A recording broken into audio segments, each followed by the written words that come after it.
Hey, welcome back. Grab a seat, let me know if you need anything.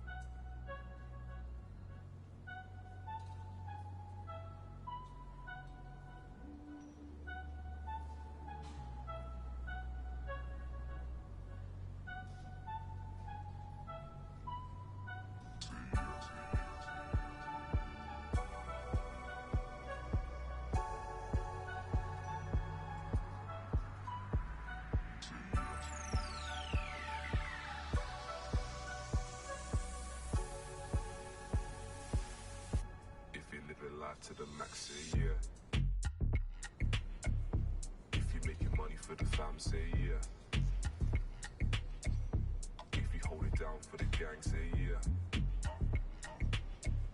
If you feeling fresh as a mother, say yeah. If you're living life to the max, say yeah. If you're making money for the fam, say yeah. If you hold it down for the gang, say yeah. Fresh as a mother, say yeah. If you're living life to the max, say yeah. If you're making money for the fam, say yeah.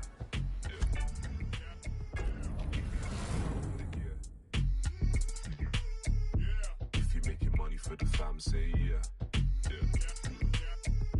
If you hold it down for the gang, say yeah. If you're feeling fresh as a mother, say yeah.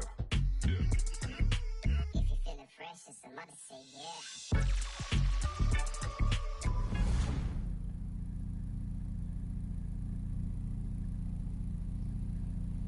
I see that it gonna let you down. I see that it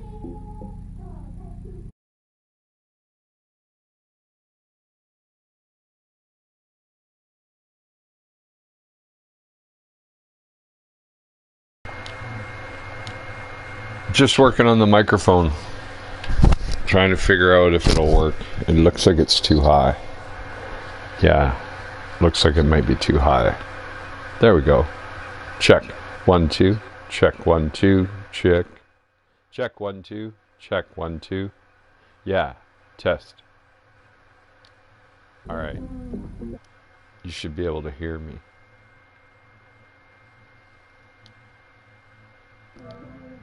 There. Only the chat. All right. Listen to my show that I'm listening to, and I'm here to talk if you need to talk. Come find me on YouTube, people. Right, it's by now. So you can imagine how shocked I am that so many of you have chosen to tune into these conversations every week and spend some time with us. So thank you. And I made a deal with you. I made a deal that if you subscribe to this show, that we would continue to raise the bar. And in 2024, we're going to raise the bar like never before. I've been working for the last 9 months on a surprise for all of you that have subscribed to this show, and I'm very excited to deliver that for you. The production's going to change. We're going to go even further with our guests, and we're going to tell even more global stories. There you go. So as always, if you appreciate what we're doing here, the simple, free favor I'll ask from you is to hit the subscribe button. Let's get on with the episode. I'm subscribing to this guy. He's pretty good.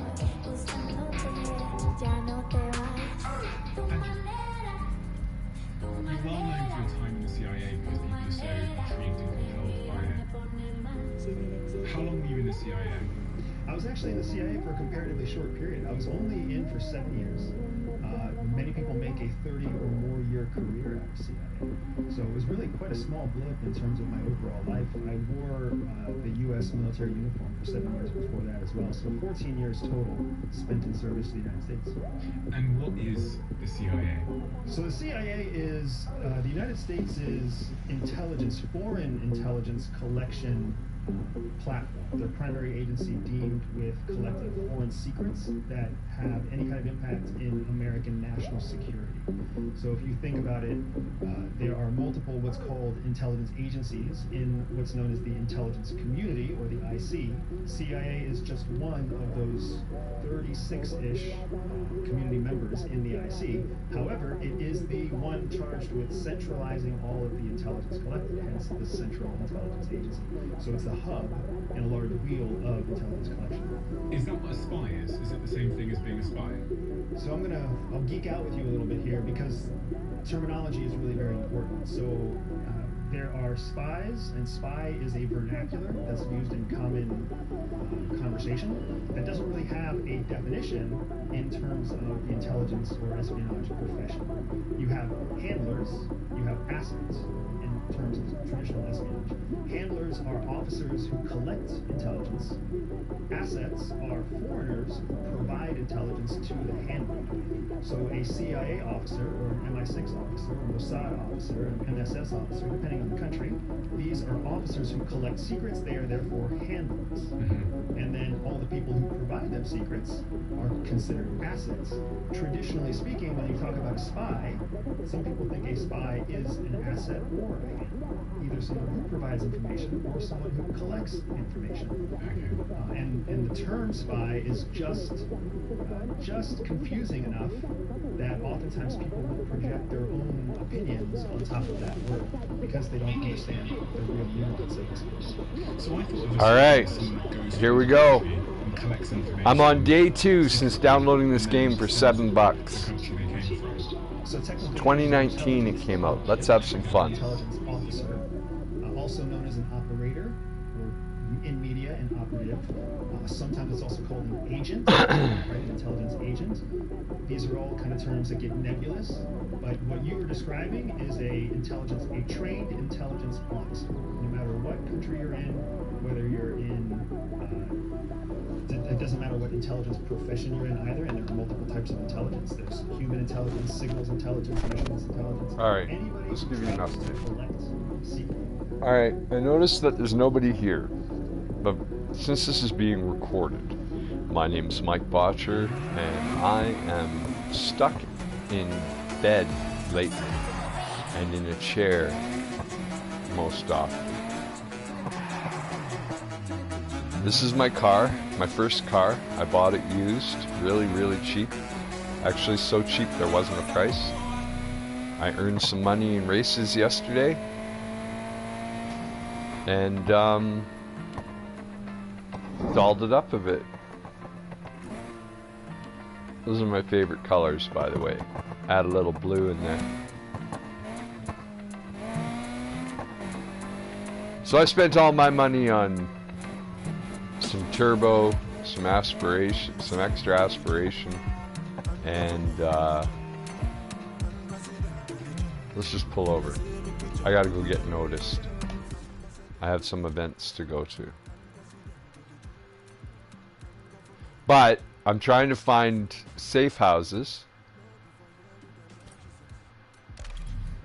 I went and found that one house, so now I can fast travel, which is one of the things I wanted in 2015, I think, when they came out with the original Need for Speed, when they went to this format.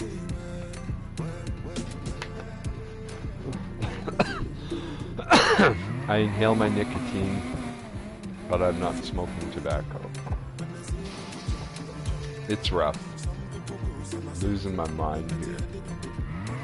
I'm also playing online, so any of my friends who want to come online, they can actually hook up and challenge me with their vehicles, which is kind of cool. Alright, here's a new race. Come pop the cherry with me. Let's go.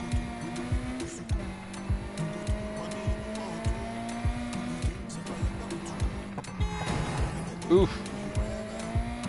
Rift space. Couldn't get NASA to fucking give you licensing, eh? Too bad. My ratings are over 18 plus because I swear, and I don't feel that every 12-year-old needs to hear a dad going fuck this, fuck that. But you've been warned.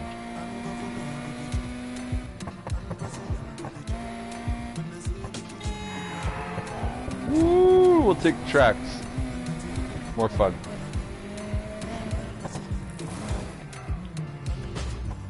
Now, this is kind of weird, but I like how everybody just shows up and it becomes a raceway.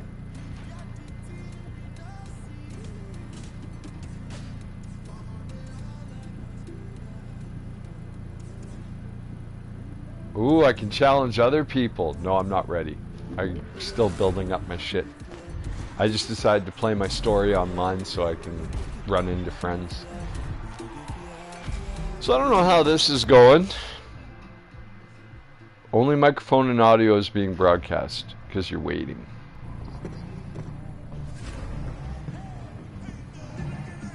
There's my ride. It's already standing out.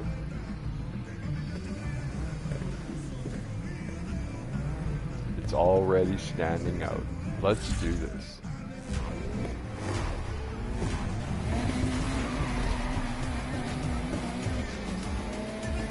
Oh, look at that little rabbit in front of us. Boom! So the first car I ever drove, I sat on my dad's lap, was his 1977 VW Sirocco.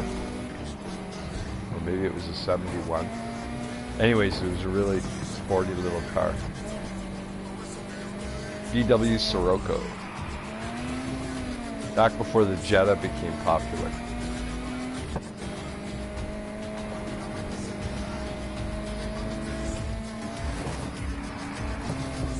Oops, bye-bye. I don't know this track. A rookie.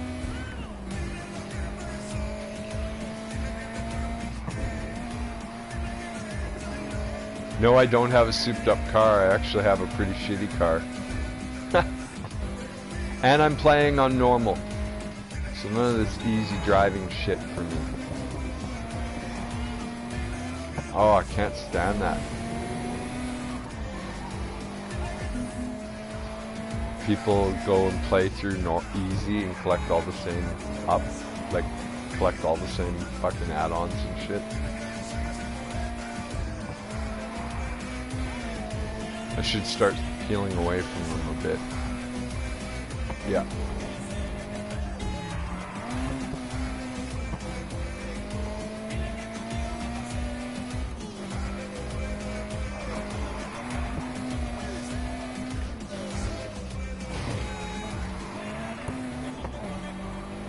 This is my type of track.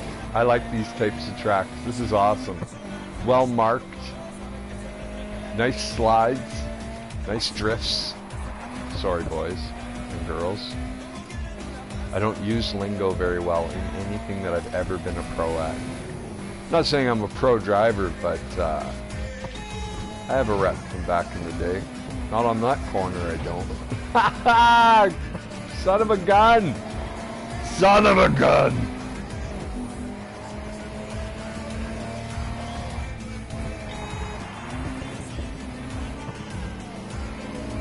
Bro!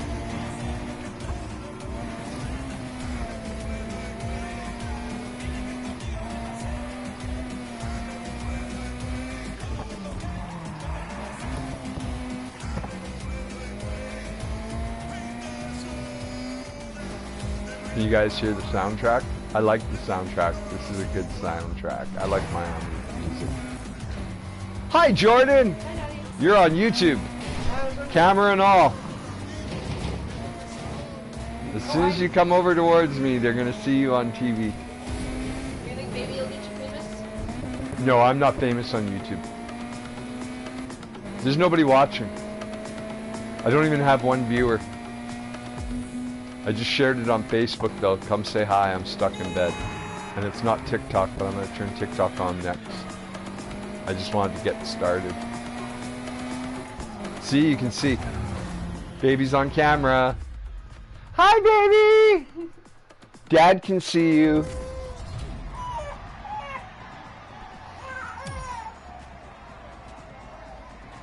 What? What's wrong, baby? You want to drive? Look at your... What's on your wrist? He's like, I don't know, I've just been eating the tag. What's on your wrist? Ah!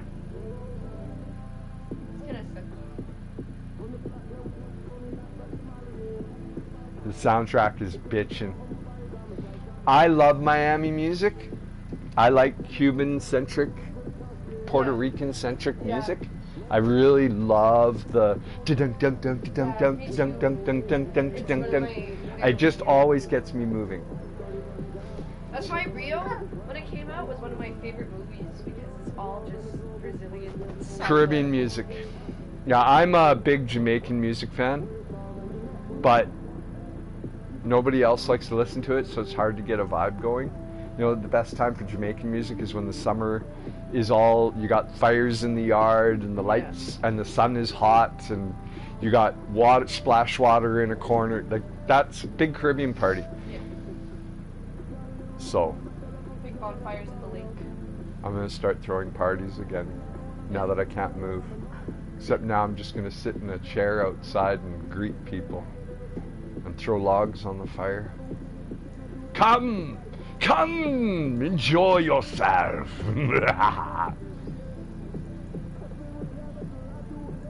Well, no, if everything works out, we're bringing the camper back this summer. It's going in the driveway.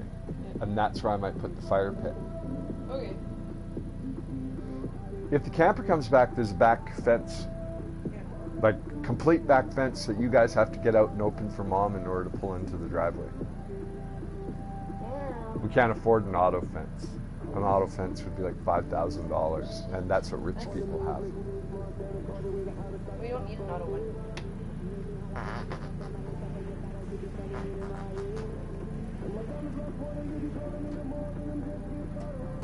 So far, it'll probably just be a rope.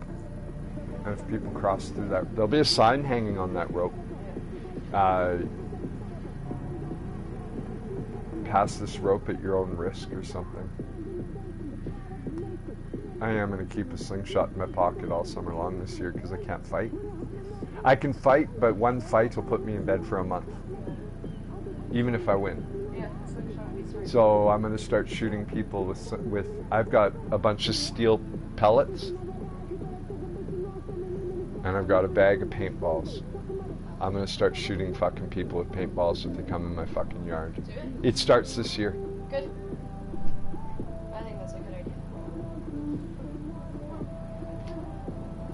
It's just I've never oh shit. Are the cops coming?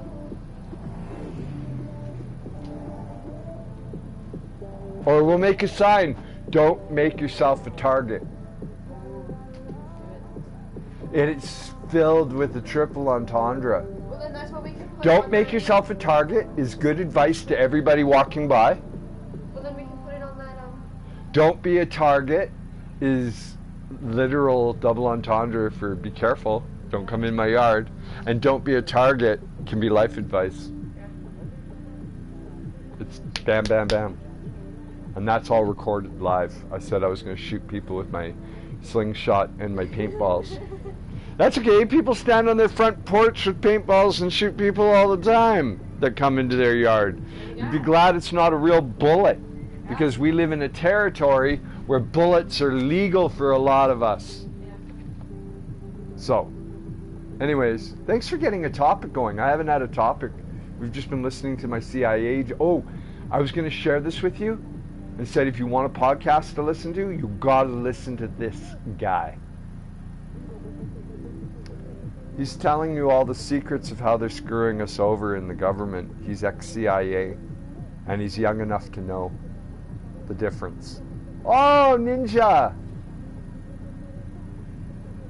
So he's basically not going full Edward Snowden.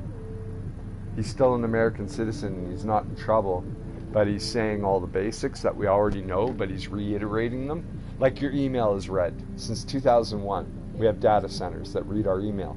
It used to be illegal to read somebody's mail, but after 9/11, it became legal to read our mail. And now all you kids don't know any better. You're like, oh, everybody's reading my mail, so be careful what you write. But we use Signal and other programs so that they can't read it. Snapchat is directly fed to the CIA's servers. The CIA reads every Snapchat ever sent. They're not allowed to read Signal. Signal is too encrypted. But the problem with Signal is it's a pain in the ass to use. You have to sign into it. The other person has to sign into it. You both have to be on board and using it together to know each other is talking. If not, you won't be notified until you open it on your own. So, that's why Signal is failing. Signal is used by spies and stuff, like closet spies, not the official ones. The official ones have real shit that Signal is based off of. But you get the drift. Yeah. Drift, get it? Drift. It's a drifting game. I'll be done. That was bye-bye.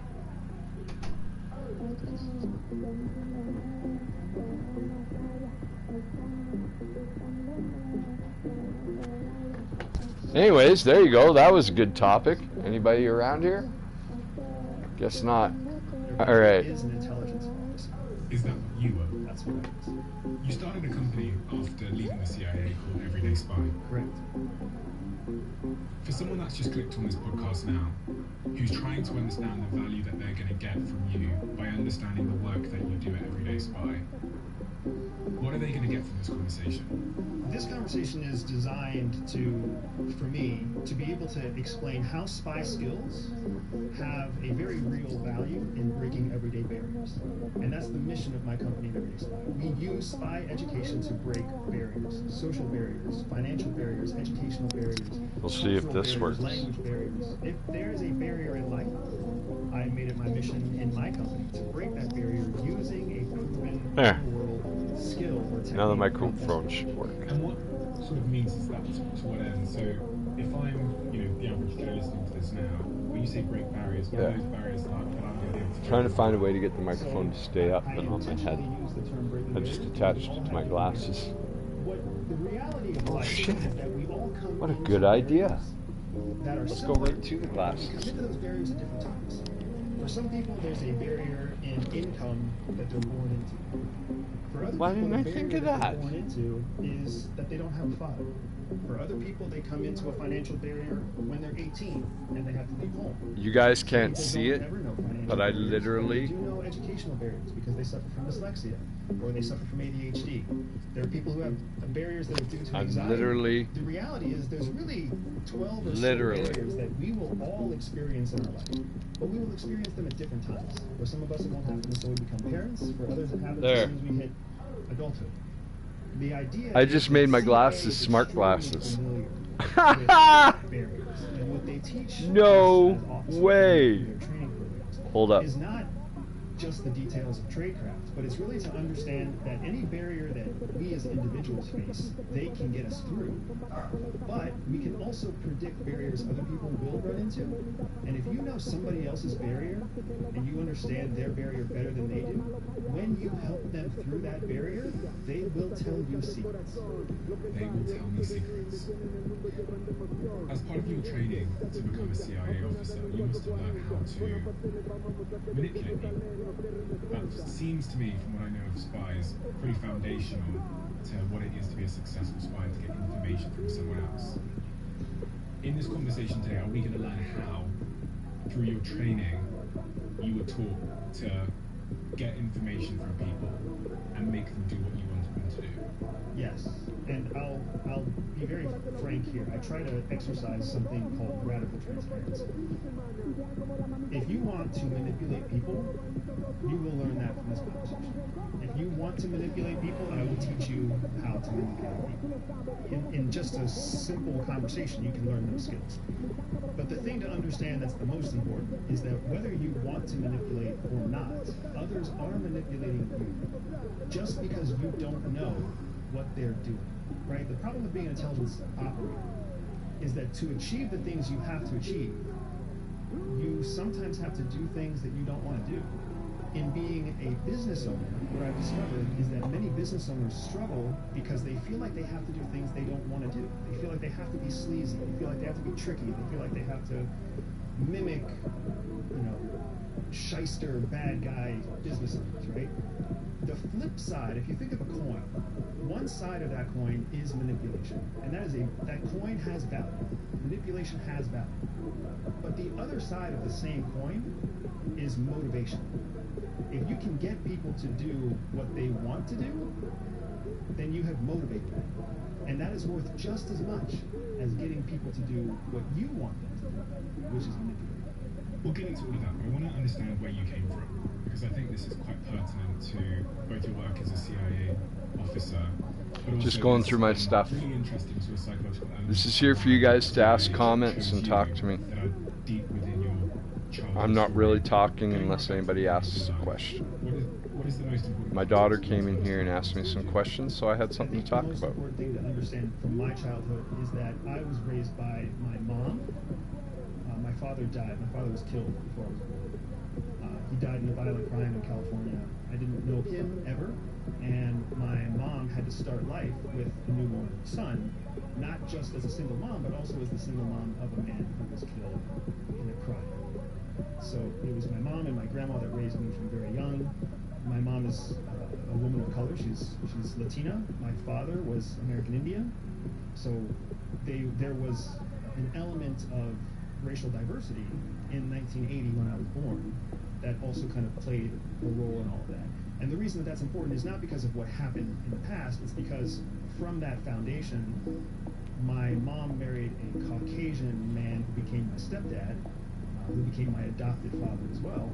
And I had to kind of learn how to come of age, or literally come of age, in a household where I didn't know my father. I had a stepdad who was Caucasian with two half-sisters who were Caucasian. And my stepdad's whole goal was to just pull my mom as far away from her roots as possible, because he didn't want to deal with all the drama that comes from being part of a Catholic Latin family. And my mom was all for that, but nevertheless, like that was the kind of soup that I came out of. What were the needs that were going unmet in your life at that point? We do not ask easy questions. So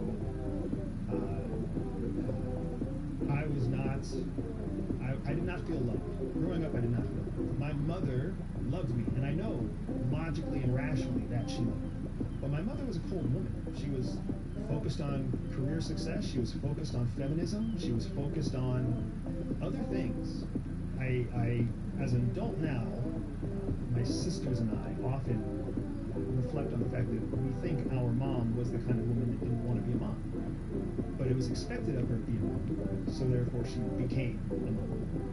So Nobody's here. There wasn't a lot of emotional support. There was plenty of academic support, and it was because Where's my controller? Came, I think, as a way of making sure that they didn't have to provide the other support. Because if you have an academically successful student who turns 18, they can get the fuck out of the house, and you can have your life back. And I think that was the mission of my mom, was just academic success, academic success. Be successful so I don't have to take care of you, because I'm not really good at this whole hugging you and I just want you back. So I feel like that was my mom. My dad and my mom, I think, had a marriage that was based on a common set of objectives, more so than shared love. And they were just not pursuing those objectives. And I was fortunate because from that, I was cultivated to be a hard-working academic success, and that led to a full ride scholarship, and that led to, success in other parts of life. But for sure, it left behind a trail of always wondering who loves me in my family. Is love even important in a family?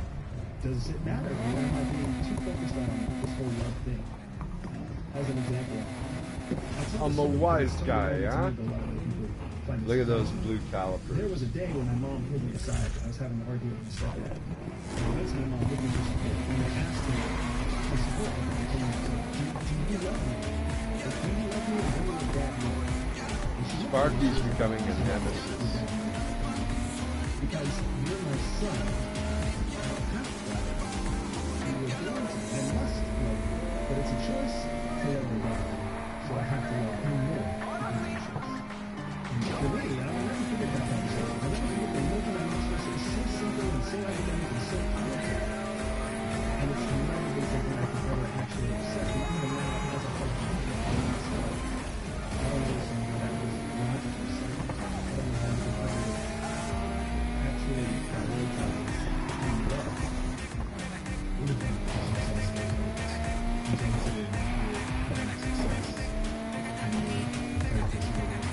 Told you Sparky's a pain in the ass. And it makes you kind of fucked up, man. It makes you feel like, first of all, it makes you feel like your secrets are justified. It makes you feel like you must have secrets because there's nobody that you can talk to about certain things. I don't know if you know this. You can't take your love life to mom and dad. You can't tell them the world is this for you. You're talking about them to your kids. So there's the fun that you're saying. You can't talk about that because they don't care. And you can't trust your sisters, you can't trust your mom, you can't trust people in your own house. So because you can't trust them and because you can't take certain things from them, you must keep secrets.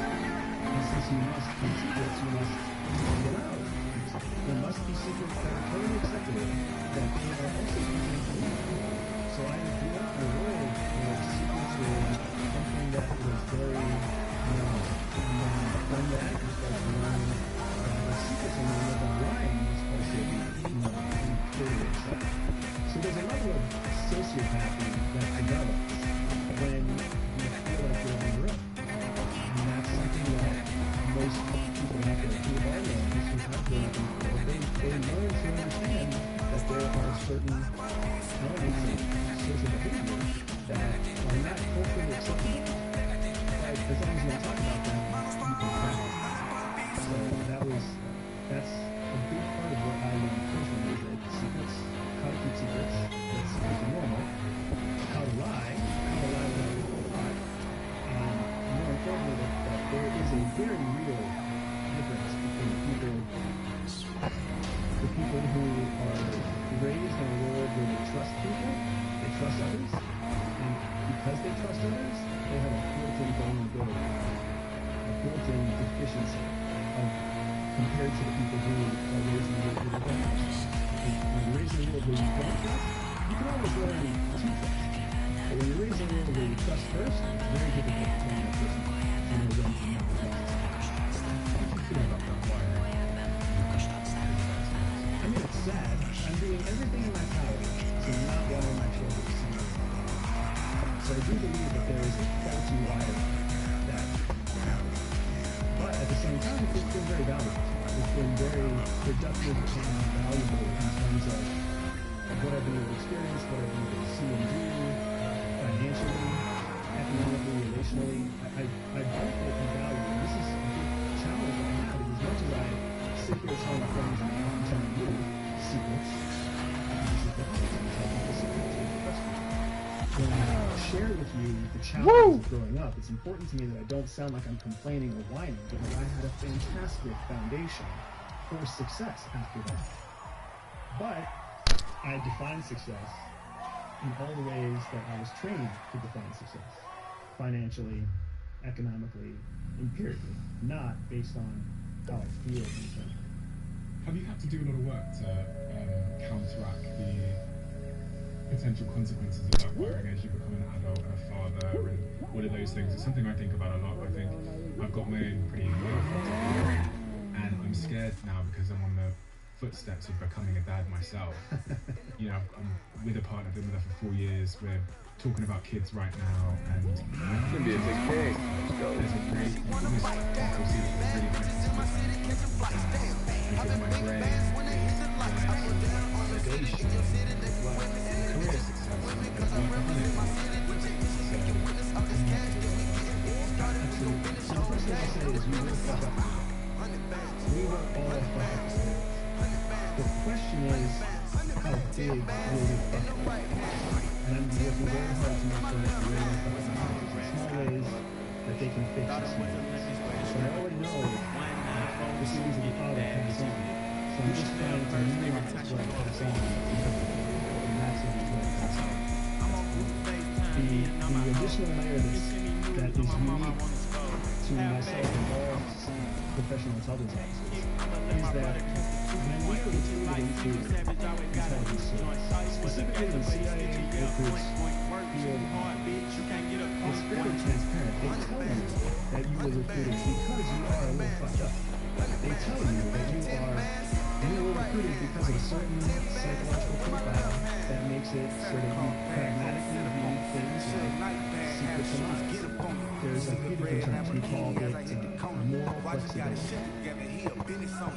Depending on the situation, there are some things that I would deem immoral, but to do them in a different situation is totally acceptable.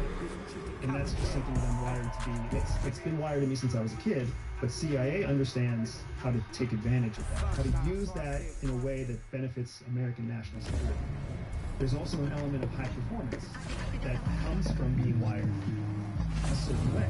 So there's a tie between childhood trauma and high performance. It's a well-known, it's a documented connection that CIA has learned as a message,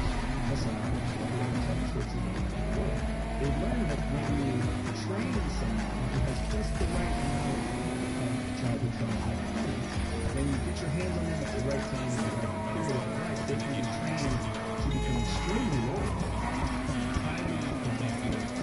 Ah! I'm gonna have to review this one. Going well fucking time stuff.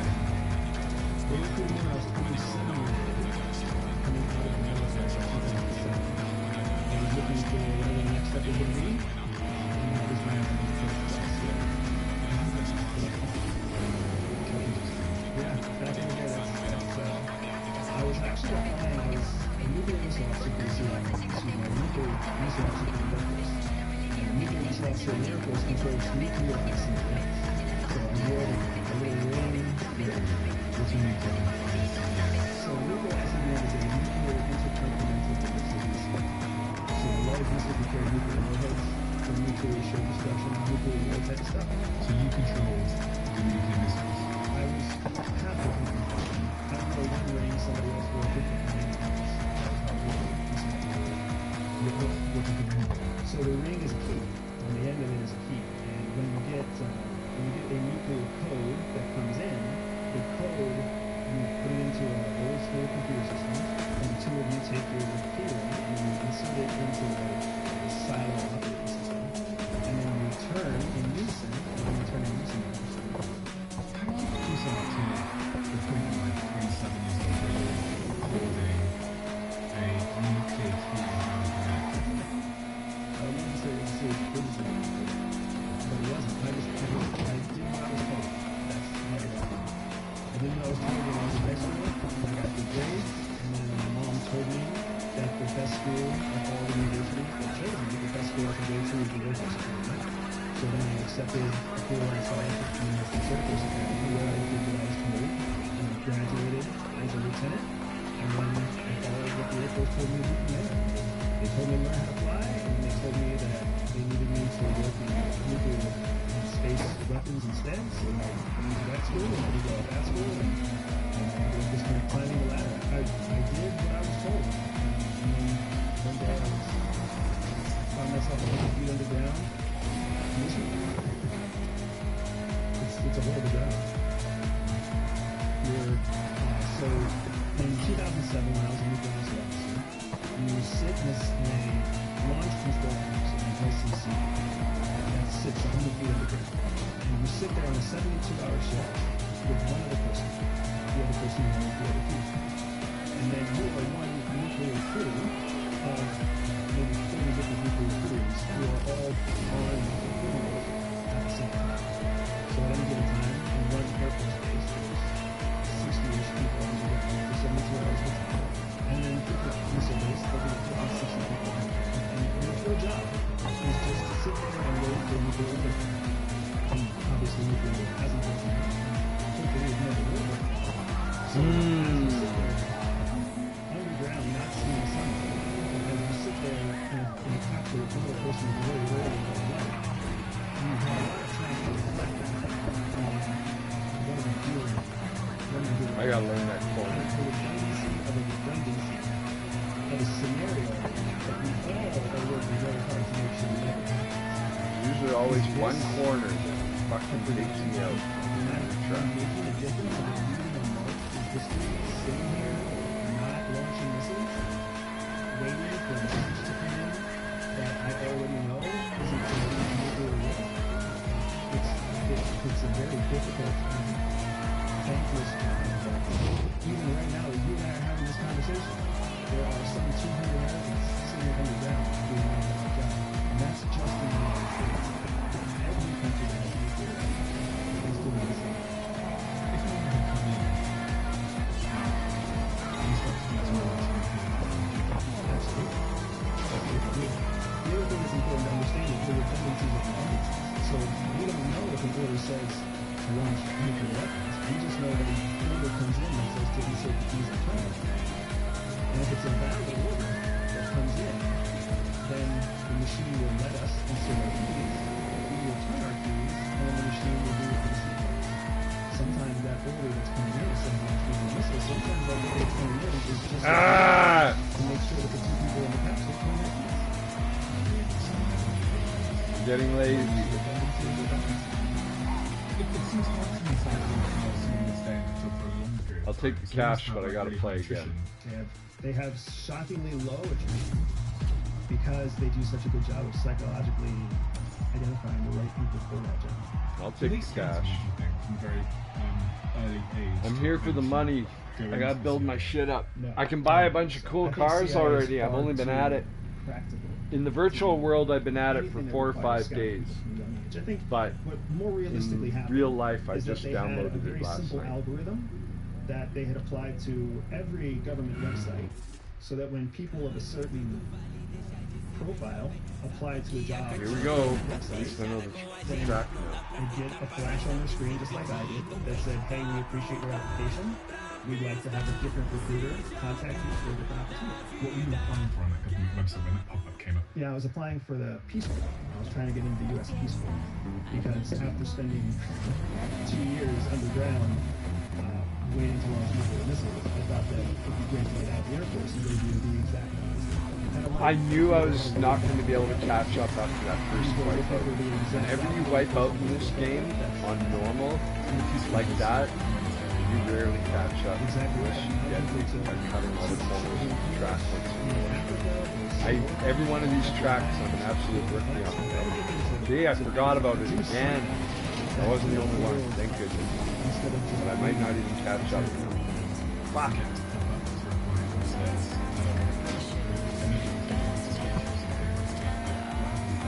So that's when being a 27-year-old single and you think to yourself, there might be something better. So once you think to yourself, there might be something better, it's really easy to say, yes. But wait. And that's all the screen was asking me to do, is just pause my application for 72 hours. So you would put yes, and then you fall out of that website, and you just don't post for 72 hours. Either a better opportunity is going to happen in 72 hours, or no one's going to call me, and I can come right back to the But just to say no means to miss the opportunity. And it wasn't within 24 hours, I got a call. And I got a call from an unlisted number, it just said 703. And there was a woman on the other end of the line. She gave me the first name and she basically confirmed who I was, when I was applying to the Peace Corps, asked me if I'd be open for other government opportunities. And then she said that there might be opportunities in the national security sector that I'd be interested in, and she'd like to send me an airline ticket and a hotel reservation or a rental car reservation to come out to DC to bring more out there. What did you think at that point? I thought the call wasn't real. I thought the call was maybe it was some kind of gimmick or maybe it was something else, or it just didn't sound real. Especially not when she said, Get it. send me a airline ticket. Get it. Send me all this stuff in the mail overnight FedEx. But then it showed up. And then when it showed up, again, that's when it started really single mail. Clicked in and I was like, I have a ticket. So the ticket for it. It's going to the reservation kind of this is a real rental car reservation. It's a real reservation. Or a real hotel. You just kind of follow the rules. The rental reservations for airlines, you fly out, you land. You get a no phone call that says, hey, you're being safe, and we tell you that you're just going to the next day. You go to nondescript clothing, Yeah! walk in, I'm the lead for the first time in this for one. 10 or so other Nice. people in the waiting room. None of us really knew we were there for, and then we didn't even know what to everybody's dressed essentially the same way. And we find out this person's a family, and that's what we do for social work and all the rest of it. And then eventually somebody comes out and calls you into the room, and then you go through the first, what we call first round of interviews. And it's just kind of like a fit to see what you're interested in, what you're not interested in, etc. And it was at the end of that first interview that the lady said to me that I might be a good fit for the National Clandestine Service at sea, which I didn't know what it was at the time. And then she basically broke it down. She was just like you and I did at the beginning of this conversation. Essentially, you want to be a field officer, or that you might know from movies stuff. And of course, my 7-year-old self was like, I'm gonna be a what? Like, you want to be a spy? What do you want? Like, drive fancy cars and wear tuxedos and always have a beautiful woman on my side? Sign me up for that. Starving children in Africa can wait. I want to do that. But then, of course, comes the byline afterwards, which is like, you can't tell anybody that this is what you're now applying for. We're going to move you on to the second phase of the interviews. We're going to go back to your hotel, go back to Mount Air Force Base and find out, and you live your normal life. And if anybody asks you why you're out here, just tell them that you're applying for a government position and you don't know what you're going to get. And in the meantime, we'll be there. And make it as much as you can. We make a touchdown. And then you go from there through so they fly you usually back to this area, and then the interviews just get kind of more intense. You go from a fit interview to a kind of like a test interview. It's more like a test with somebody else. They ask you scenario-based questions, puzzles. They ask you some light psychological stuff. When you got that letter in the first thing, I felt like I don't do right. I felt like, and there was a part of it that says, and I still kind of follow. Yeah. So that felt amazing. And then there was a ton, to use your word, ton of validation. Like, now I get it. Now I know why I went to a college I didn't like. Now I know why I put up with a stepdad and listened to my mom.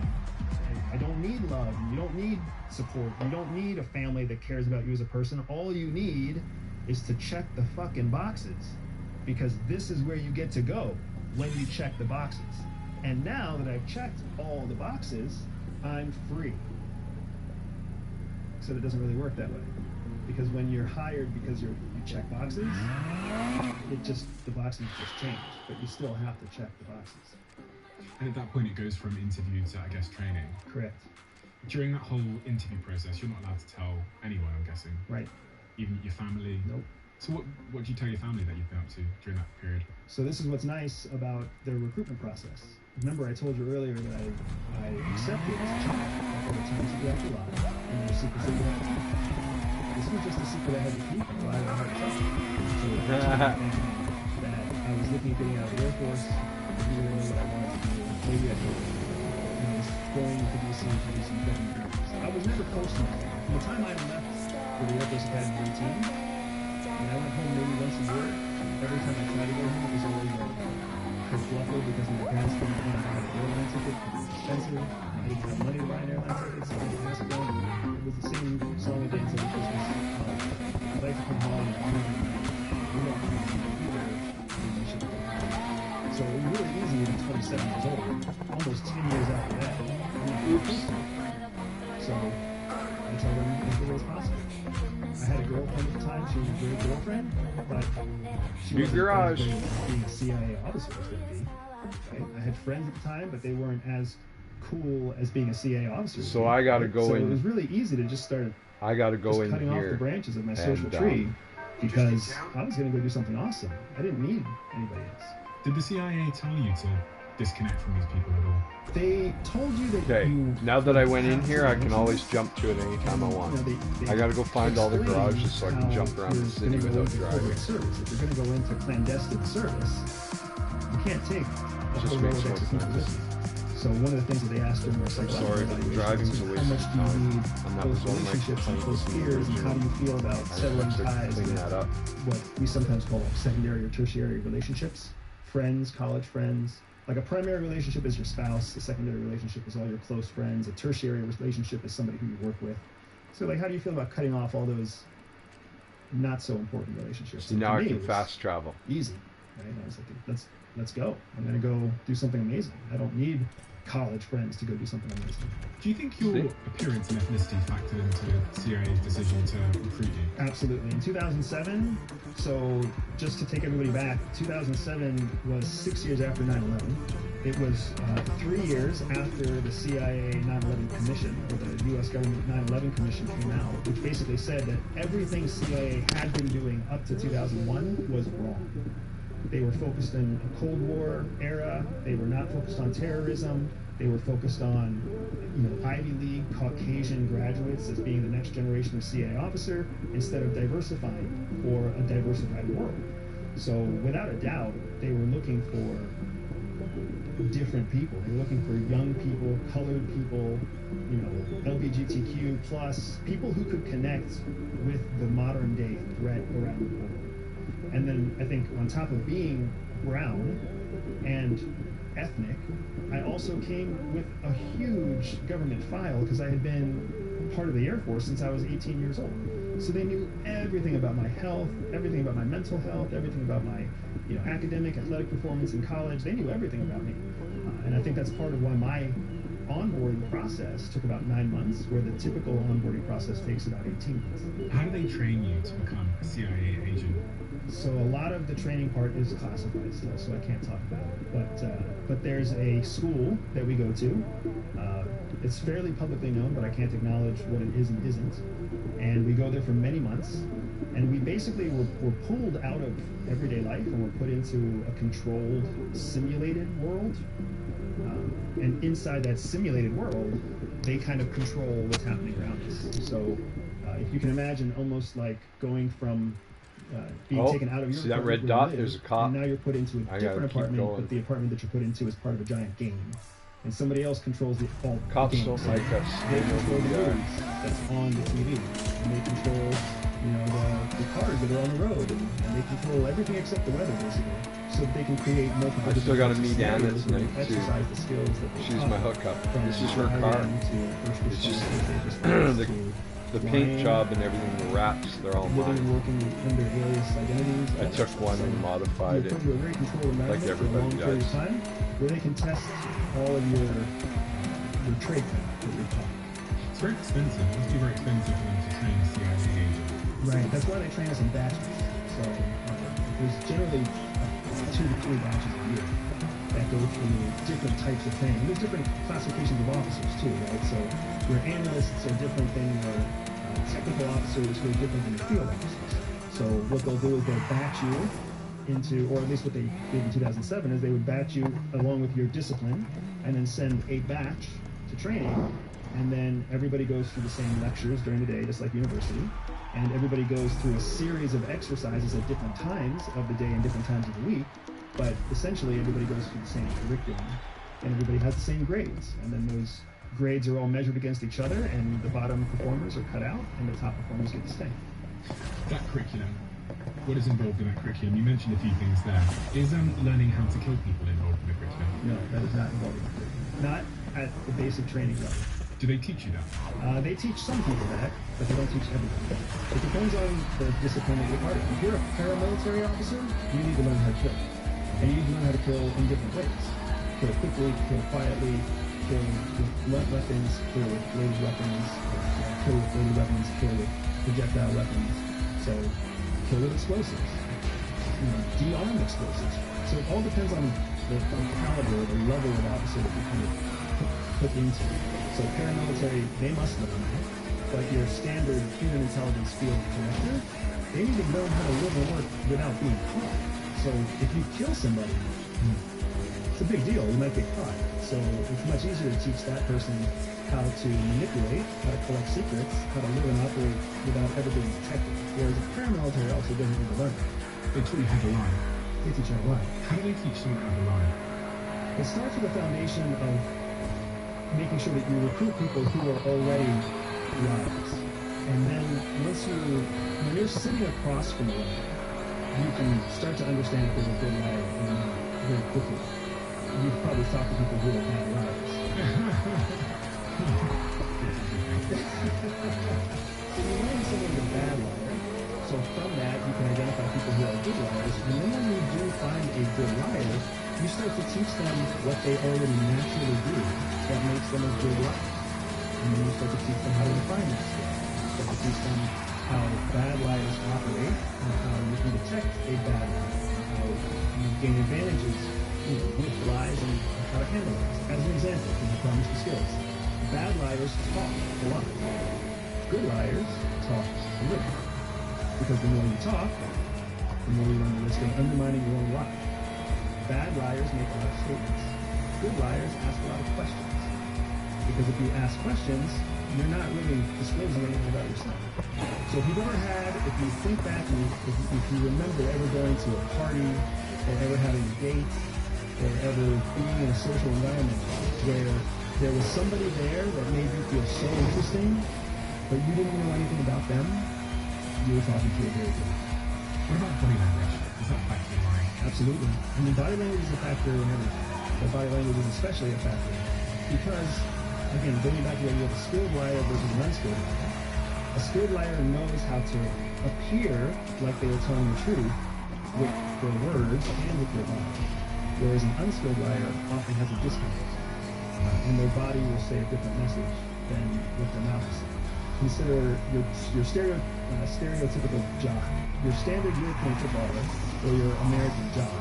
A lot of times they'll be portrayed as like somebody just a figure in life and all this other stuff, right?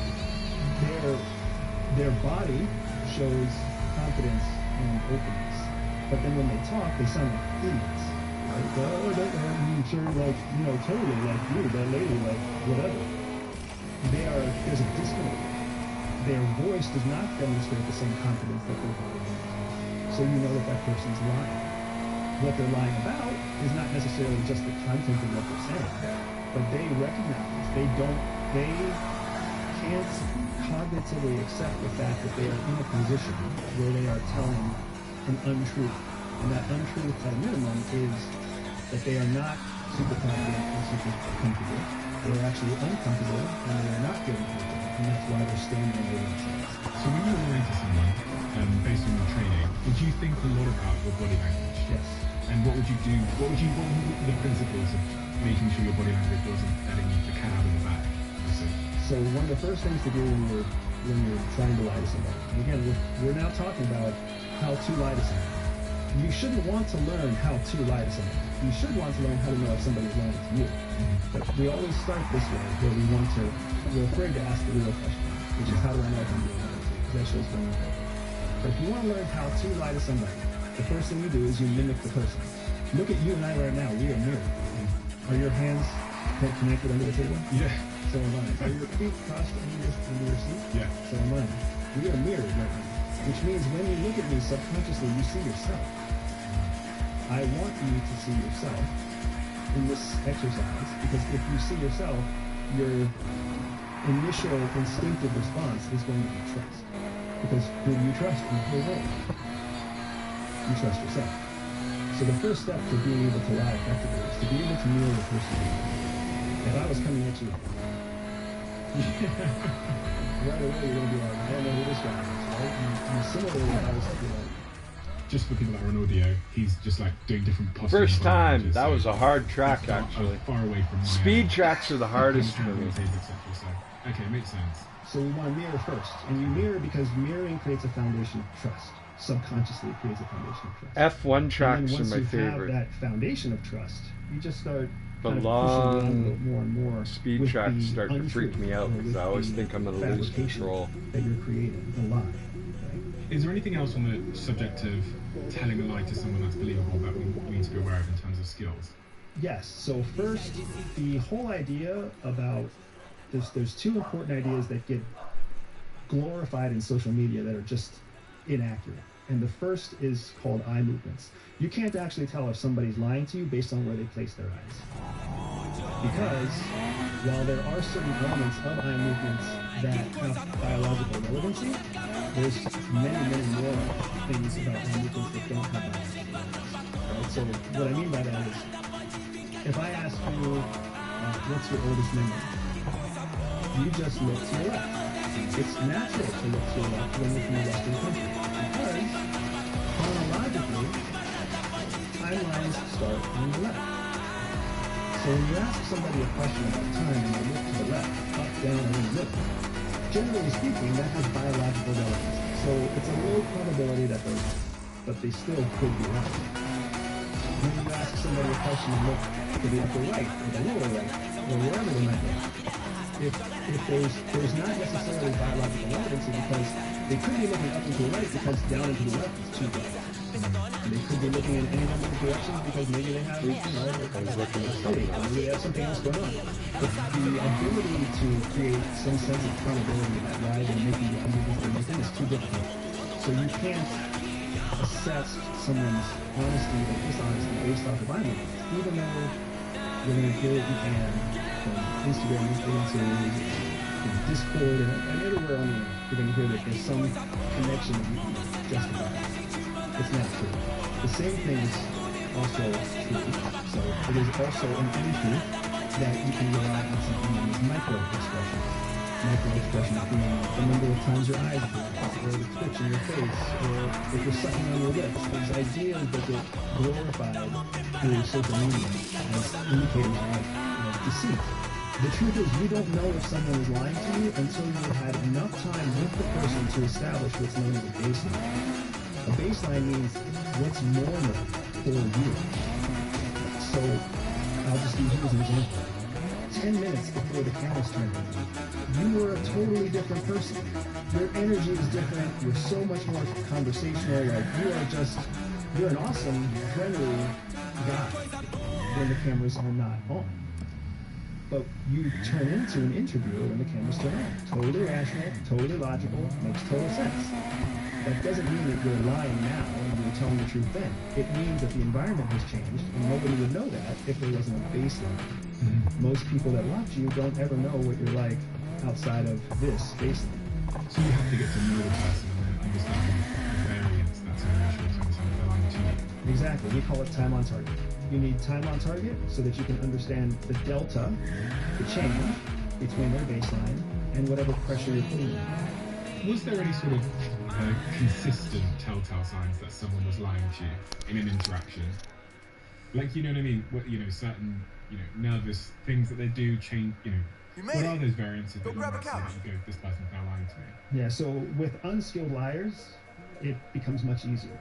Because a lot of times with skilled liars, with people who have either learned how to lie through formal training, or people who have learned how to lie through the school of hard knocks, when there's people who are skilled liars, it's difficult to find generic tells. With people who are unskilled liars, it's much easier to find generic tells. There are people who, you've heard of being on the hot seat. Mm-hmm. It's a phrase we use in Western culture pretty often. Like when someone is under pressure, we call them being in a hot seat. When you've got an unskilled liar, they can't stop moving their body. Like they're always uncomfortable, and they just keep moving, and they keep twitching, and they keep fidgeting, and it's like they're sitting in a hot seat.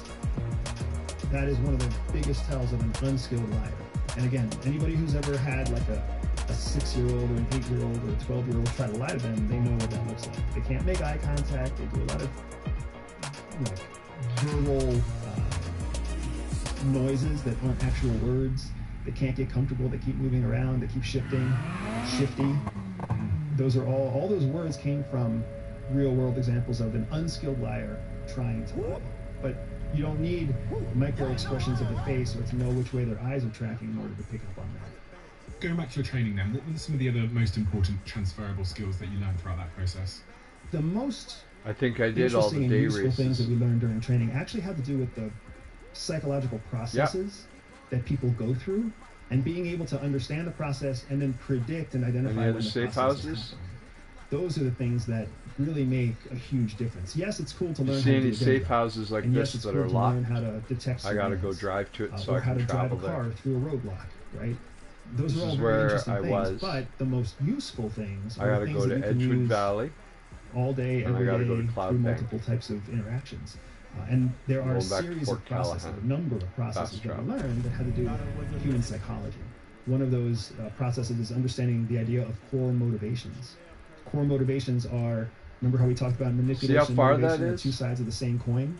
When you understand all the different options of the currency that you're working with, you can work with it more effectively. So people are generally, despite age, race, creed, or religion, people have 4 basic motivations. And we call those 4 basic motivations RICE. R-I-C-E stands for reward, ideology, coercion, and ego. Reward is anything that you want. Money, free vacations, pat on the back, women, alcohol. If that's something that you want, and me giving it to you gives you what you want, then that's a reward. People do lots of crazy things for rewards. And these rewards change over time. And based on person. Right? The second primary motivator is ideology. Ideology is the things that you believe. People do crazy things for the things they believe. Who needs roads? Whether it's their religion, whether it's their country, whether it's their family, whether it's what they believe is moral. Probably gonna get into a cop chase. It's almost sunset. The cops are coming out. Speak to somebody through the lens of As soon as that sun sets, though, I get to go to the night games. I can dance quickly, but I don't want to. I don't like driving at sunset because of this. Right there. I hate that in real life too. Someone to take certain actions by leaning into the negative element of motivation, which is also manipulation. That falls under the C, or coercion. And then E, ego, is everything that has to do with how the person views themselves. So oftentimes, ego gets oversimplified into thinking that it's just people who have a big ego, right? Somebody like Donald Trump who has a big ego. Or you name a famous actor who has a big ego. Ego is also people who don't have big egos. Mother Teresa had an ego.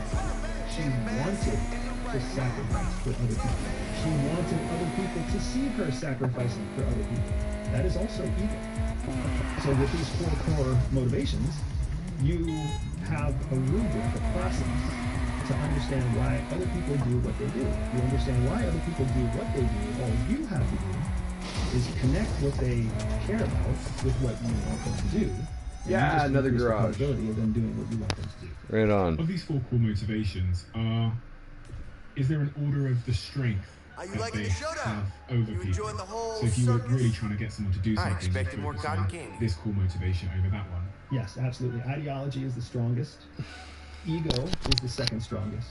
Reward is the third strongest, and coercion is the weakest. All right, This is we're one of gonna the things pause that the movies get wrong. broadcast. Movies try to make it and we're look gonna like set you can some other blackmail things up somebody, here, hold a gun to their head, and get them to do we'll what you be want them back to do. in a jiffy. In the real world, once you hold a gun to someone's head, they never trust you again.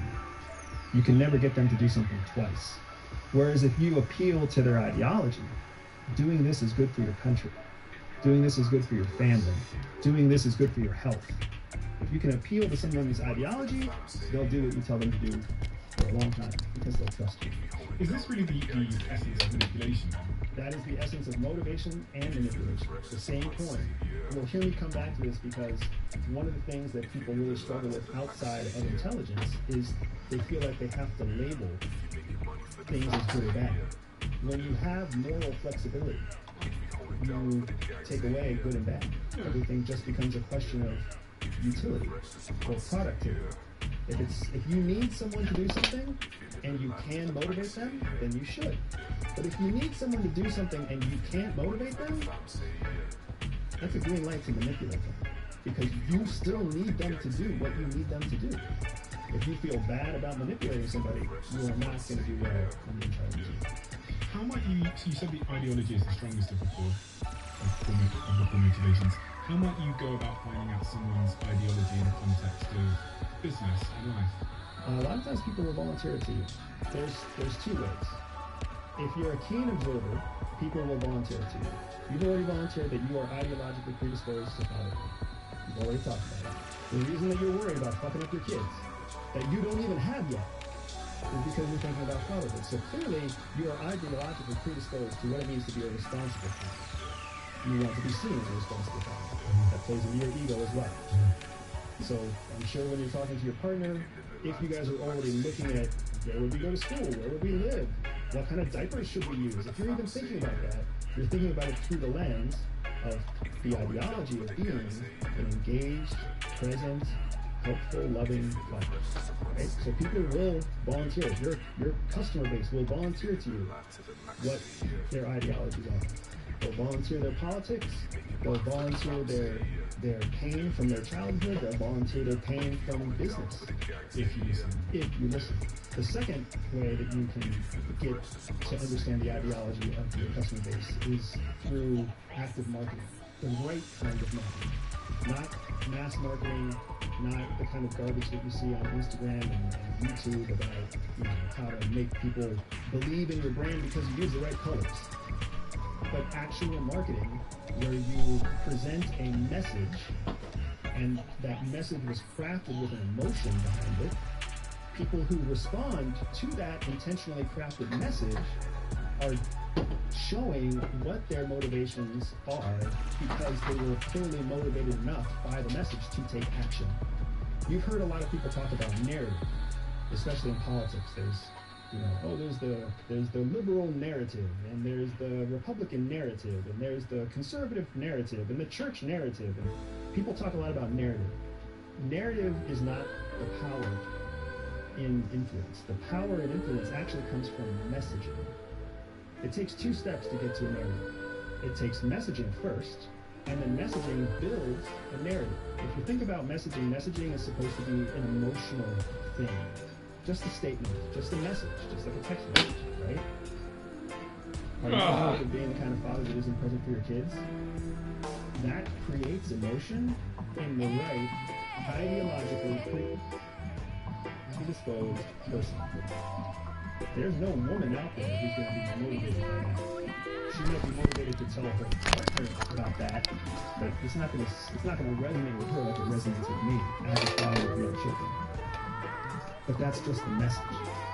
Then the narrative is not emotional in nature. The narrative is logical in nature. So you use an emotional message to communicate a logical narrative. Are you afraid of being the kind of father that's not present for your child?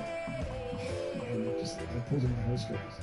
Well, then all you have to do is sign up for this app that reminds you every Sunday to read your kids a story. You're like, oh, that makes total sense. All I need is a reminder, and I'm going to be a good dad.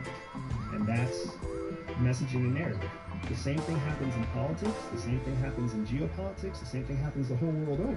Because in the intelligence world, we understand messaging and narrative. We know how to use messaging and narrative. It's how you elect a president. It's the reason that Saudi Arabia went to war with Iran over Yemen. It's everybody understands at a national security level the idea of creating a message or a narrative using emotional messaging. But when it comes to business, people don't get it yet. They haven't learned that lesson because they've all been taught through an MBA program or something else that you sell toothpaste by creating more toothpaste with brighter colors on more shelves. Thinking about ideology, has everything you just said there, has your experience over the last, 20, 30 years really made you rethink and look at the world entirely differently? Because if you were so focused and able to detect and understand messaging and narrative, you must just see it everywhere you go and everything you do. Right, so there were two big aha moments for me. And the first was in the very beginning parts of my training at CIA. I mean, when I went through all of the CIA recruiting process and all of my time in the military, I just felt like I was doing the right thing. I just felt like I was doing a good job. I felt like I was special, right? Like, wow, I must be super special because I'm getting picked for the National Clandestine Service. So I felt like I was doing everything right. And then I actually ended up going through my training program where they confirmed that I actually was broken in certain ways. I was high performing because I had trauma as a child.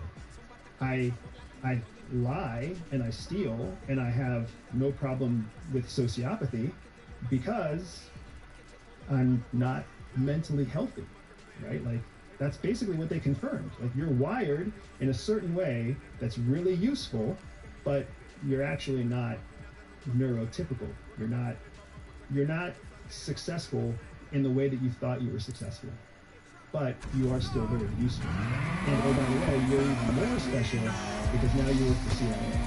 So don't ever stop working for CIA. Because they know that what drives us is our ideology. Our ideology and our ego. They put that stuff in. So for me, that was my first big aha moment. Because up until then, I always thought maybe I understood the world, like, nobody else seemed to understand it from a live perspective. I could see the hypocrisy in high school, and I could see the hypocrisy in my mom and my dad. They would do things that were different than what they would tell me. And I don't understand, how is the customer always right, but then sometimes the company wins the lawsuit? It doesn't make sense. How is there a legal structure but criminals don't go to jail if there's a legal structure? I remember seeing it all and thinking it didn't make sense, but never actually being confident enough to say anything about it because it was a secret and I didn't feel comfortable sharing that secret. CIA then taught me, what you're seeing is actually the world as it really is. And let's train you to show you and give you a vocabulary to understand what you're seeing. Let's teach you about human psychology so you understand why it works the way that it works. Why everybody sees it and nobody talks about it. Right? So that was my first big aha moment. And then my second big aha moment came when I left CIA and I was unemployed for like 6 months living in my in-laws' converted garage with a 1-year-old child, wondering how the fuck I did so many things so wrong that How's I that couldn't car get a treating job, you? even Still though in I was one just piece. part of the CIA. And in that time, feeling like just the world's biggest loser, the only skill that I could lean on was what the CIA had taught me to do. So then I lied my way into a Fortune 10 company, and all of a sudden, I wasn't a loser anymore. And once I realized that I could use CIA skills to succeed in business, that was my second big aha moment. So now, All right, nighttime it is. everything I see through the lens of CIA skills in a business world.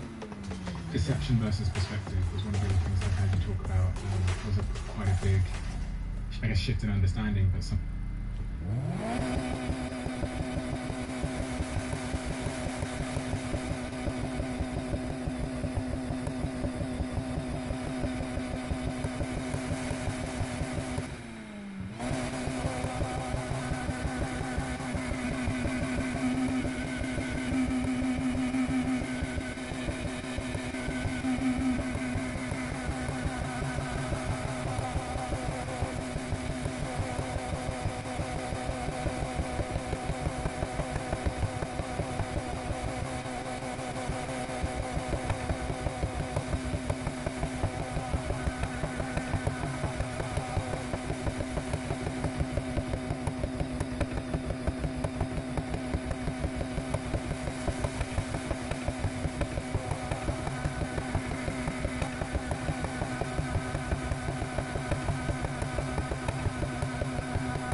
All right, I got enough reps. Let's do it.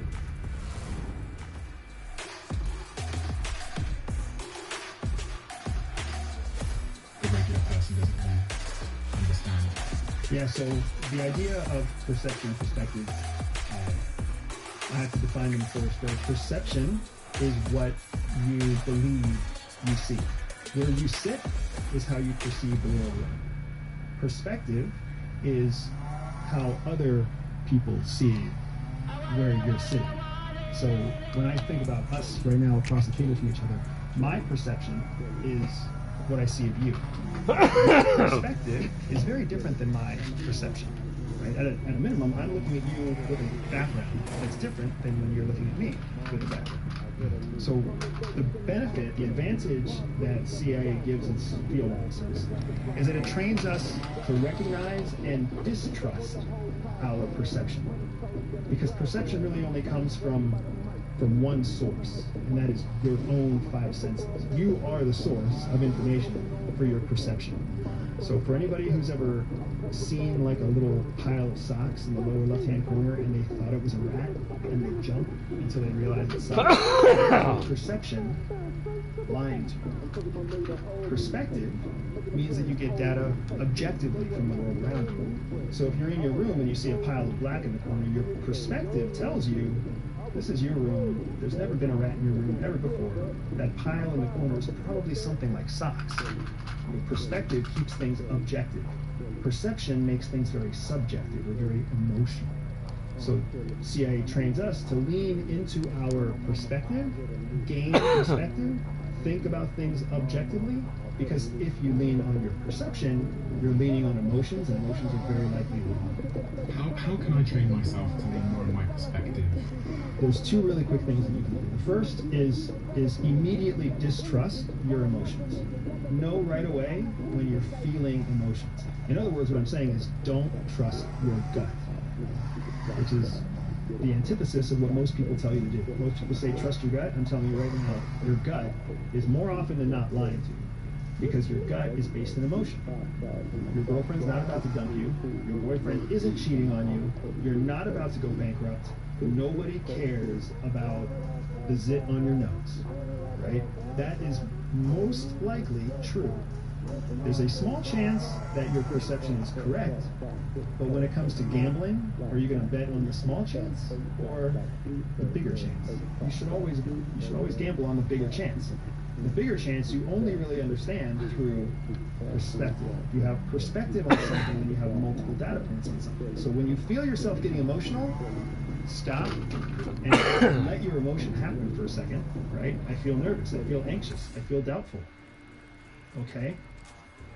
I probably don't have to. You probably shouldn't. Because whoever's sitting across the table from you, whoever's coming in the room with you, whoever else is on the bus with you, they are all focused on 1,000 different things. And the things that they're focused on... I did it on purpose so that it would look like that at night. Sounds easier said than done. Is a mini Night Rider. It is. It takes... Time to go get noticed. So what ends up having to happen... I'm joining the scene. I've got some practice. Intentionally at first. And what happens is, as we intentionally exercise your perspective or perception, what will start to happen is you will start to see that what you were worried about doesn't happen. And then once you see it not happen, once you see your perspective give you the correct information over your perception, once you see that happen once, then it starts to gain momentum. And then it happens again, it gains more momentum, and more momentum, and more momentum, until the time comes that you realize it's much easier. But it's a learned skill. You have to learn to think objectively instead of subjectively, think rationally instead of emotionally. And a big part of what helps you do that is understanding that 90% of the people out there, they're all trapped in their own perception. They're all trapped in thinking emotionally. They don't even know that there's an alternative. Just think about this, man. The conversation we're having right now, the people who are hearing this conversation right now, who have never heard that there's a difference between perception and perspective, are already better equipped Hello to you too. than all the other assholes who have never heard this conversation. Just follow They're already one step ahead of their competition. They're one step ahead of their spouses, their partners, their bullies. They're one step ahead of everybody because now they can use the words perception, perspective, subjective and objective, emotional and logical and rational. They can use these words to define how they want to think. People already know me. I'll watch your back, but you gotta win this. Prove you're not some deadbeat like... Like your last crew? You're better than them. Let's hope so. So, the Speed Boys. What's the deal? Well, you know Kenny. He's just a midlife crisis on wheels. Then there's Daryl. He don't say much, but he's the talent.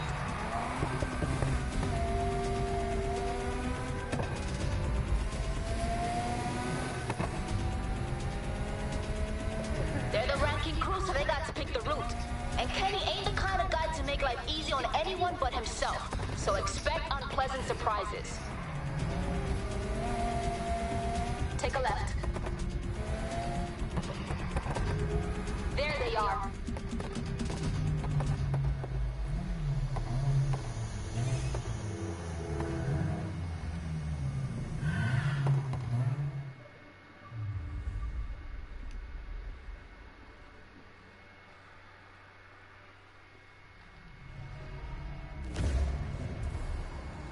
Anna Rivera and her waste of space sidekick.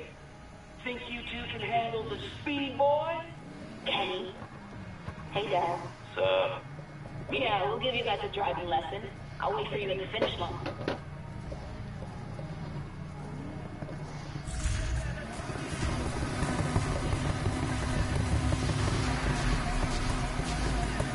It's first place or nothing. You can do this.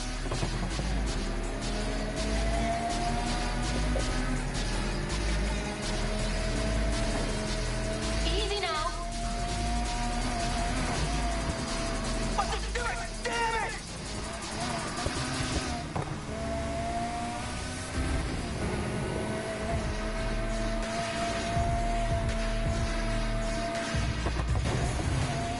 Scheiße. Don't waste your time on me. Don't wait for me. Go, go!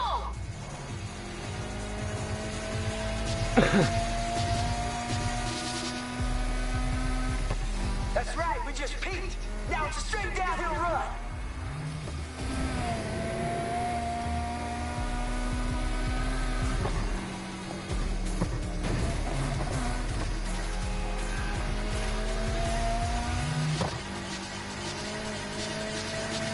I'm right behind you.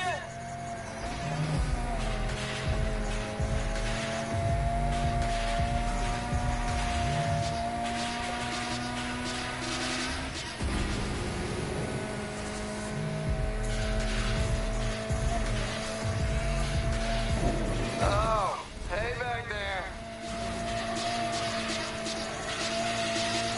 I'm getting bored of asphalt. Let's try something different. Beach is quiet this time of night.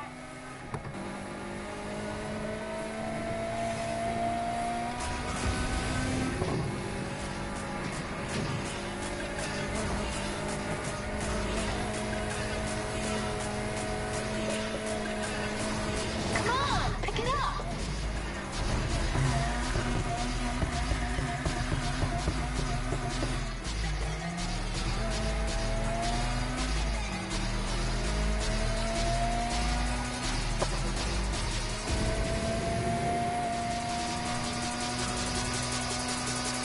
You're doing okay. Now focus up. You don't know this city till you checked out its dirty side.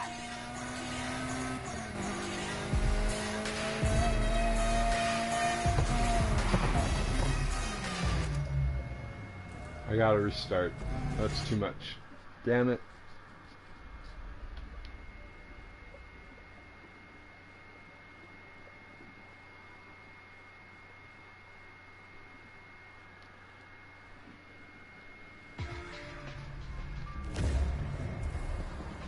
And a reverse.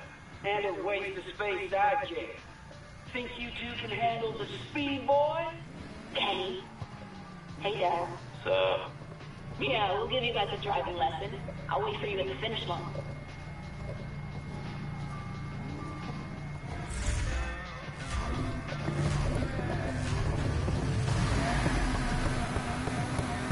It's first place or nothing. You can do this.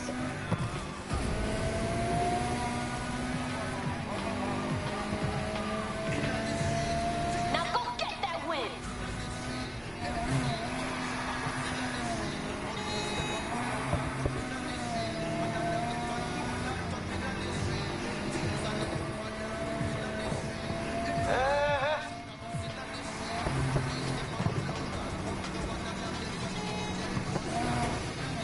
Don't waste your time on me.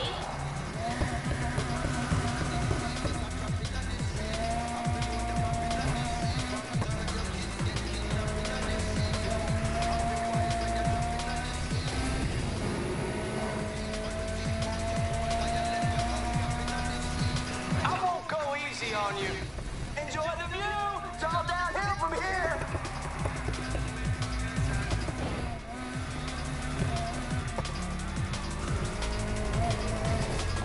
Damn it.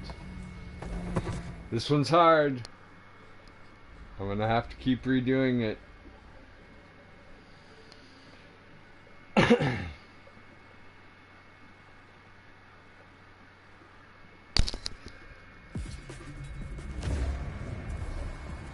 And a reverse. And a waste of space I get. Think you two can handle the speed, boy? Kenny. Hey, Dad. Sup? Yeah, we'll give you guys a driving lesson. I'll wait for you at the finish line.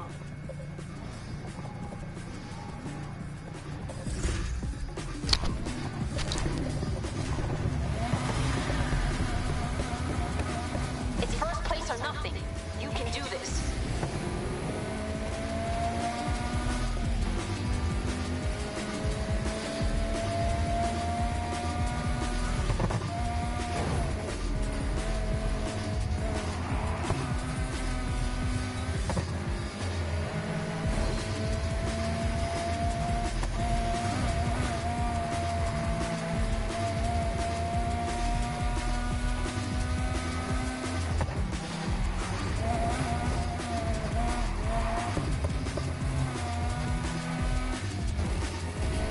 I'm right behind you! That's right, we just peaked.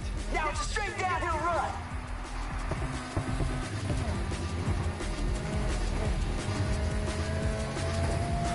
Easy now. Woo-ha!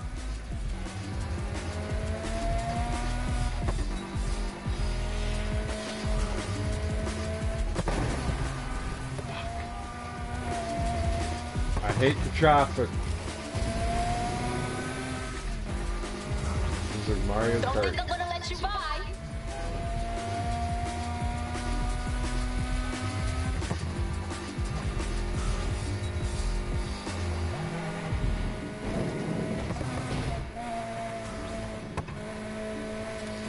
Where we're going, we don't need roads.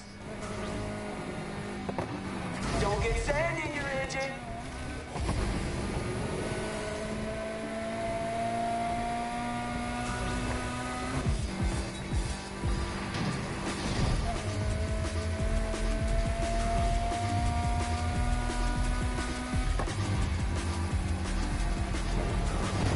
I'll see you there.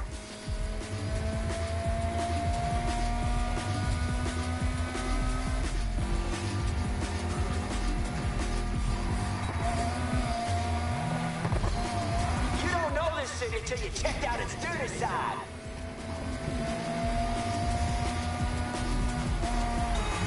Tight enough for you? And it's flashing just how you like it. Let's try to reset the first time.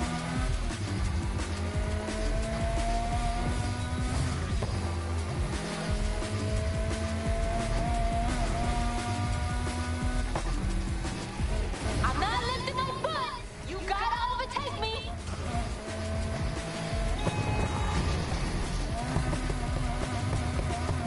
Okay. Ah. All right. It's dark. I'm not good at this one.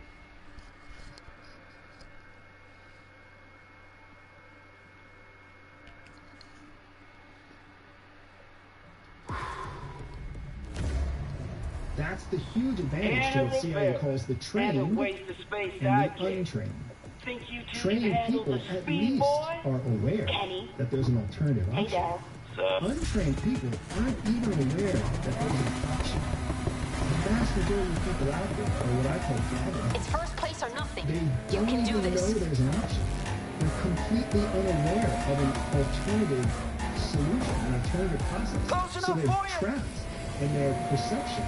They're trapped in their emotion. They're trapped I'm in not their getting beat subjectivity. by a rookie. And that makes it so much easier for people like you and me and everyone listening right now to use rational, objective perspective to get those people to do whatever we want. You've had a lot of recent success in business. You know, with your company All Spy and other ventures that you've been involved in. What are some of the fundamental skills that you find yourself transferring directly from your CIA experience Oh, hey every back day there. when you're closing business? Enjoy At the CIA, view. It's there's a all saying at downhill from CIA that I here. realize is also a saying in business. And I didn't realize until afterwards. And it's called kissing a lot of fingers. And it's a salesmanship term outside of CIA, where it means that you have to call a lot of leads, you have to shake a lot of hands, you have to make a lot of pitches before one of them turns into a kiss. Right? At CIA, we have the same concept, but for a different reason.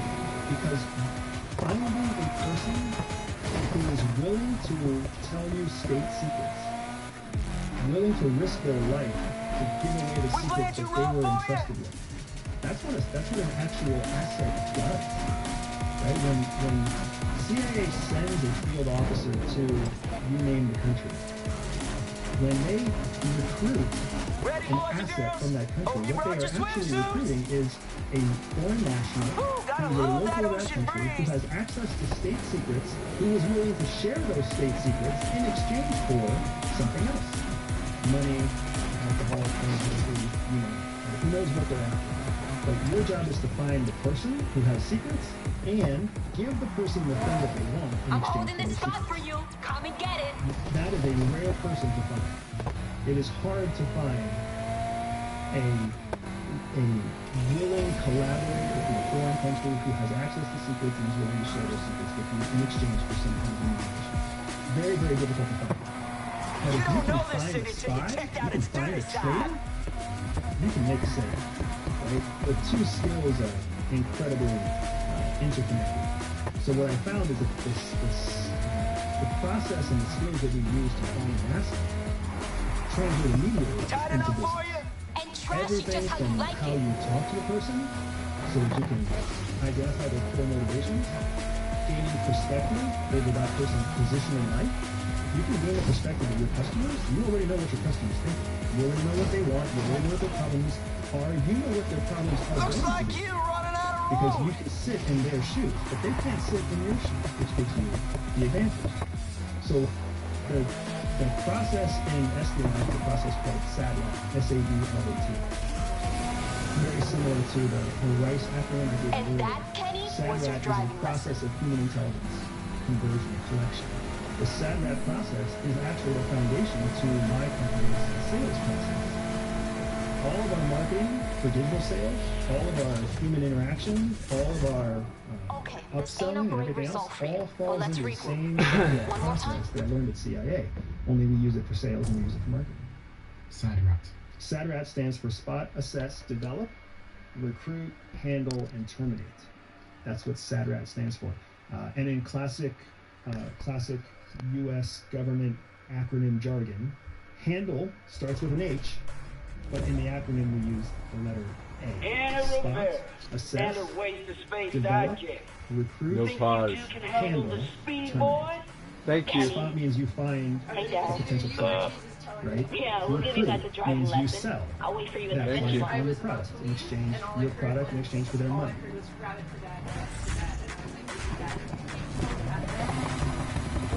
I thought it last night when you went to bed. It's first place or nothing. Just took you a while to pick it up.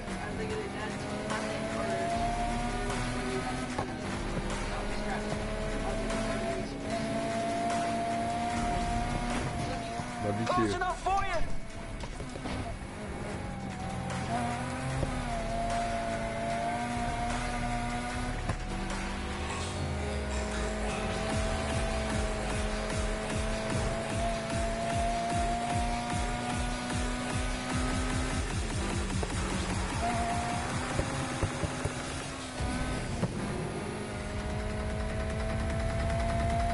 Pretty good, rookie.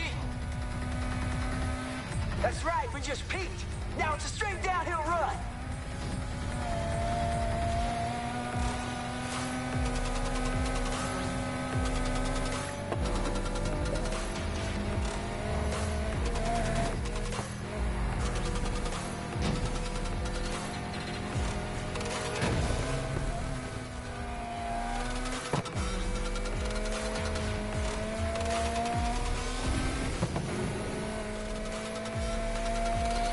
Don't think I'm gonna let you by.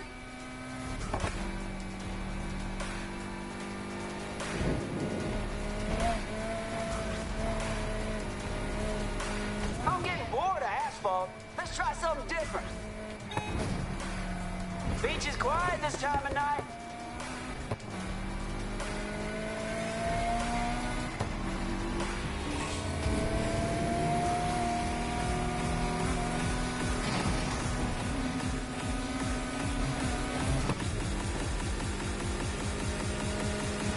I'm holding this spot for you. Come and get it.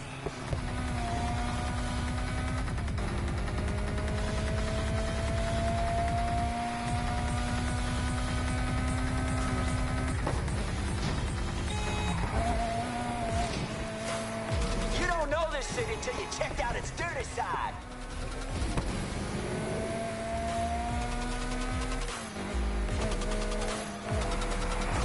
Tight enough for you? And trashy just how you like it.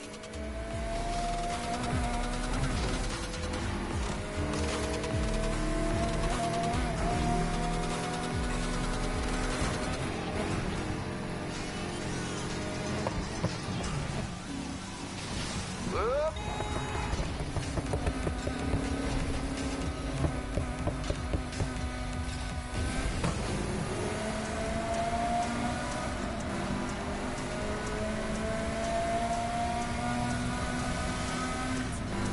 One better. Guess it's not your night, boys. At least the other one.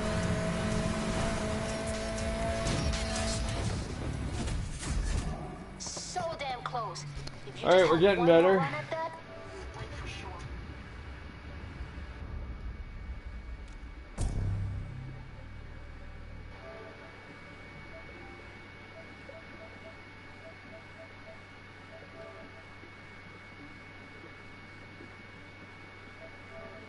Testing 1, 2. Okay, there we go. Sorry about that. And a Rivera. And a waste of space Assess object. is a step that Think we you two use can handle at the CIA speed, to boy? determine whether or not somebody will be a good, productive client. Yeah, we'll give you guys Oftentimes a in sales, driving people lesson. skip that step. I'll wait for you at the They finish don't line. think about a good, productive customer. A good, productive customer has lifetime customer value. A good, productive customer turns into referrals, turns into positive reviews and positive ratings. They have infinite It's first value place or more nothing. than You can just do the money this. they give you in exchange for your service. Assess is a critical piece in the CIA recruitment process. It's also a very important piece in my company. I think something which kind of validates this in my own experience before we No, you continue did with the process. In the past couple of years in my first company, we would just take out one customer. And when we looked at our financial record from previous year, what we noticed was that there was a cohort of customers that were exceptionally valuable. And even though we run business with this other side customers, we were actually losing money because they were only lasting for a month. So we made this sort of framework to determine the customers that we should actually say no to. Basically, as you say, based on their lifetime value. Enjoy the view. And we figured It's out all there's a downhill from certain type here. of brand that has a certain size budget, Don't wait that for has me. a certain Go, number of go! employees, that is trying to solve a certain type of problem that would be exceptionally profitable for us. So when we got the inquiries coming to the website, I'm not the one we who were now needs to looking at win the here. inquiries through that lens and measuring them through that lens. Because it's been so clear that all of our best customers fit into the sort of top Pardon me. right of this sort of Venn diagram. And that's why here when you say assess, it is absolutely game changing for our business. Most entrepreneurs will look at every customer and they think of all the things that Exactly, you just nailed the word, game changing. You can play the game by just selling something. But if you want to Don't think change I'm the gonna game, let you buy. you have to make sure that you're selling to a very Where we're deliberate going, cohort we don't of need customers. roads. Because those customers not only yield more Don't revenue get per sand in customer, your but engine. they bring in more customers like them. Which is where you get an exponential level Now of go not get that revenue, win. but profit. Just like you said, you talk about a very profitable group of clients, not a high revenue group of clients. So when you focus the conversation on profit instead of revenue, and you focus it on the right customer instead of just customer, I'm not the one you're it's fighting. game changing for you. So you would assess targets in the CIA using the same sort of framework. Yeah. Using the same framework because in recruitment operations, what you're looking for is people who will be good. You don't know this city till you check out its dirty Business side. framework, what you're looking for is people who will be good customers. An asset and a customer are almost the same thing, right? But a customer is the most important asset. Well, maybe you of a can company. flip string me. And what does a Tight customer enough do? for A you? customer provides trashy just how something of you like value it. in exchange for something they want. What does an asset do? They provide something of value in exchange for something they want. So it's really a one-for-one comparison as long as you understand the language of espionage and the language of business. So what we did in espionage is every time you're trying to develop a source, you're always asking yourself the question, will this source be a good, Think you two can handle the reliable speed, asset in boy? the future? Will they do what we tell them to do? Hey, Will Dad. they be able to provide information in the Yeah, we'll long give you guys a term, driving not just lesson. once or twice? I'll wait for you at the finish Right? line. Is the information they provide high value information? The same thing you're doing with a customer. Will this customer do what I tell them to do? Will this customer provide high levels of value? Will this customer It's first place or long term? nothing. You can do this. Espionage a few times there. What is the definition of espionage? Espionage is defined as the stealing of secrets. So espionage is always illegal. There's no country in the world that says that espionage is illegal.